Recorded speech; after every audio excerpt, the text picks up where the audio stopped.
4 स्तंभांमध्ये तो अर्थसंकल्प विस्तृतपणे मांडला, त्याचे उपस्तंभ मांडले. म्हणजे शेतमजूर असेल, शेतकरी असेल, ग्रामीण जनता असेल, मध्यमवर्गीय असेल, शहरातली जनता असेल, उद्योजक असेल, या सगळ्यांना स्पर्श करणारा हा बजेट आहे. मंत्री पंकजा मुंडे आहेत. काय सांगणार? अर्थसंकल्प सादर झाला आहे, लोकांच्या ज्या अपेक्षा होत्या त्या अपेक्षांची पूर्तता झाली आहे का? हो, मला वाटतं की पूर्तता झाली आहे. एक तर शेतकऱ्यांना कर्जमाफीचा आपण निर्णय मिळवून देऊ शकलो, त्याच्याबद्दल मी मुख्यमंत्री देवेंद्रजी फडणवीस यांना आभार मानते. खूप सुंदर अर्थसंकल्प मांडला. 4 स्तंभांमध्ये तो अर्थसंकल्प विस्तृतपणे मांडला, त्याचे उपस्तंभ मांडले. म्हणजे शेतमजूर असेल, शेतकरी असेल, ग्रामीण जनता असेल, मध्यमवर्गीय असेल, शहरातली जनता असेल, उद्योजक असेल, या सगळ्यांना स्पर्श करणारा हा बजेट आहे. आमची ग्रामीण पशुधन उद्योजक योजनासुद्धा त्यांनी या बजेटमध्ये डिक्लेअर केलेली आहे. मत्स्य व्यवसायाला फार मोठं प्राधान्य दिलं आहे. ग्रामीण उद्योजकतेला प्राधान्य दिलेलं आहे. 1000 लोकसंख्येच्या गावांना सिमेंट रस्त्यांनी जोडण्याचा निर्णय घेतला आहे. पांढरण रस्ते त्यांनी सांगितलं यंत्रसामुग्रीनी करणार, लखपती दिदी करणार, महिलांना उद्योजक बनवणार, गोपीनाथ मुंडे अपघात विमा योजनेमध्ये शेतमजुरांचा समावेश करणार. अशा किती असंख्य गोष्टी मी सांगू शकते ज्या समाधानकारक आहेत आणि आत्मविश्वास वाढवणारे आहेत. महाराष्ट्रामध्ये 50,000 कोटीच्या वर इन्व्हेस्टमेंट्स अपेक्षित आहेत आणि त्याच्याच संदर्भातली पावलं उचलली जातील.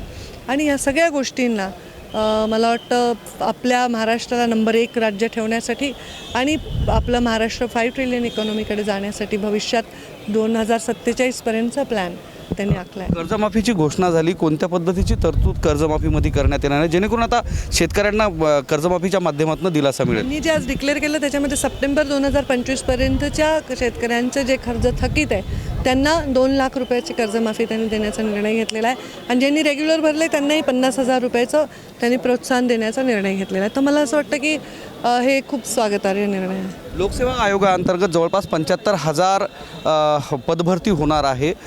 ही पदभरती केव्हा सुरू होईल, कोणत्या पद्धतीची तरतूद करणार? आता ह्याच्यात मी एकटी उत्तर देऊ शकणार नाही, कारण वेगवेगळ्या खात्यांचा विषय. माझ्यापुरतं मी सांगितलं तर MPCनी जाहिराती काढलेल्या आहेत आणि आमचे LDOs जे आहेत, आमचे लाईफस्टॉक जे ऑफिसर असतात त्यांची जागा आम्ही भरण्याची सुरुवात करणार आहोत आणि मला वाटतं येणाऱ्या 4-5 महिन्यात त्या भरून आहोत. ताई, आपण मराठवाड्यामधनं येता, ज्यावेळेस तत्कालीन मुख्यमंत्री एकनाथ शिंदे होते आणि नंतर देवेंद्र फडणवीस मुख्यमंत्री झाल्यानंतर 2 वेळेस छत्रपती संभाजीनगर या ठिकाणी वॉटर ग्रीड प्रोजेक्ट संदर्भात 2 वेळेस बैठका झाल्या. जवळपास 4,500 कोटींची त्यावेळेस तरतूद करण्यात आली होती. मराठवाड्यातली ही महत्त्वाकांक्षी योजना कधी मार्गी लागणार? मराठवाड्याचा दुष्काळ कधी दूर होणार आहे? यावेळेस काही तरतूद वेगळी करण्यात आली? मराठवाडा मुळात दुष्काळीच आहे, कारण आम्ही भौगोलिकदृष्ट्या आम्ही दुर्दैवी आहोत की आम्हाला ती परिस्थिती आहे. पण आता त्यांनी सांगितलं की जे खोऱ्यातलं वाया चाललेलं पाणी आहे ते सुद्धा आणून दुष्काळमुक्त करण्याचा, पण हे गोष्टी 1-2 दिवसात होणाऱ्या नाहीत.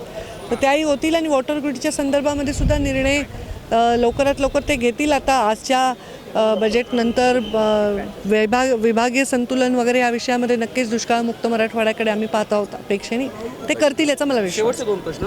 ज्या पद्धतीनं पाण्याचा प्रश्न आहे त्याच पद्धतीनं मराठवाड्यामध्ये आत्महत्या, ज्या शेतकरी आत्महत्या ते सुद्धा वाढताना पाहायला मिळतात.